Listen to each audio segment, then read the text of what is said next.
যুক্তরাষ্ট্রের new York সিটিতে অনুষ্ঠিত হল ব্র্যাক বিশ্ববিদ্যালয়ের প্রাক্তন শিক্ষার্থীদের স্মরণীয় পুনর্মিলনী।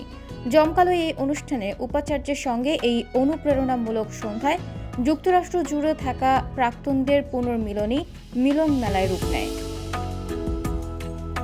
গত ২৬ জুলাই নিউ ইয়র্কের ব্র্যাক ইউএসএ অফিসে আয়োজিত এই অনুষ্ঠানে উপস্থিত ছিলেন ব্র্যাক বিশ্ববিদ্যালয়ের উপাচার্য অধ্যাপক Syed Ferhat Anwar, registrar David Dowland, computer science and engineering বিভাগের চেয়ারপারসন অধ্যাপক সাদিয়া হামিদ কাজী এবং ডেটা অ্যান্ড সায়েন্সেস স্কুলের ডিন অধ্যাপক মাহবুব মজুমদার। নিউ ইয়র্ক ছাড়াও ব্র্যাকের প্রাক্তন শিক্ষার্থীরা মিশিগান, ভার্জিনিয়া সহ যুক্তরাষ্ট্রের বিভিন্ন অঙ্গরাজ্য থেকে অনুষ্ঠানে যোগ দেন।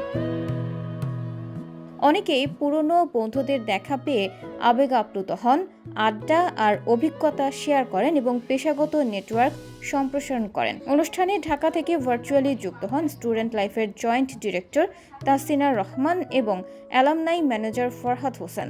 তারা প্রাক্তনদের মেন্টরশিপ ও স্বেচ্ছাসেবায় যুক্ত থাকার আহ্বান জানান। উপাচার্য অধ্যাপক সৈয়দ ফেরহাত আনোয়ার বলেন, প্রাক্তন শিক্ষার্থীরা বিশ্বজুড়ে ব্র্যাকের দূত এবং বিশ্ববিদ্যালয়ের স্বপ্নের সঙ্গী। বক্তারা জানান, এই নেটওয়ার্ক ভবিষ্যৎ প্রজন্মের জন্য এক শক্তিশালী ভিত্তি গড়ে তুলবে। এই আয়োজন প্রকাশ করেছে দেশ বিদেশে ব্র্যাক বিশ্ববিদ্যালয়ের প্রাক্তন শিক্ষার্থীরা শুধু নিজেদের সাফল্যই নয়, ভবিষ্যৎ প্রজন্মের অগ্রগতিতেও সমানভাবে নিবেদিত।